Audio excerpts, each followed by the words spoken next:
તો રાજકોટથી સમાચાર છે। ન્યૂઝ કેપિટલ ગુજરાતે જે અહેવાલ દર્શાવ્યો છે સ્કૂલ અને આ મોલ વચ્ચે જે મિલીભગત ચાલી રહી છે, ન્યૂઝ કેપિટલ ગુજરાતના અહેવાલ બાદ શિક્ષણ વિભાગ પણ દોડતું થયું છે।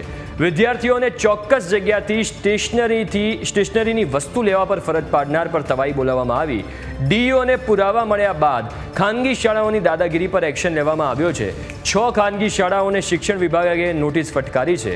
જો હુકમી અંગે શાળાઓએ શિક્ષણ અધિકારીને પાસે ખુલાસો આપવો પડશે। કાલ સુધીમાં 12 થી 15 શાળાઓ સામે કાર્યવાહી થશે। આ વિગતો અત્યારે મળી રહી છે એ પ્રમાણે કાર્યવાહી કરવામાં આવી છે। આપણી સાથે સંવાદદાતા ઋષિ રાજકોટથી ફોનલાઈન ઉપર જોડાયા છે। ઋષિ, આ એવી શાળાઓ હતી જે ડીઈઓના પરિપત્રને પણ ઘોડીને પી ગઈ હતી અને મન ફાવે એમ રૂપિયા ઉઘરાવતી હતી। હવે કાર્યવાહી કરવામાં આવશે, શું વિગતો છે, કઈ કઈ શાળાઓ છે? હાલ અત્યારે ડીઓએ જે રીતે ન્યૂઝ કેપિટલ સાથે ટેલિફોનિક વાતચીત કરી સ્પષ્ટપણે 6 જેટલી શાળા તેને જણાવી છે કે હાલ નોટિસની કામગીરી તેની શરૂ છે।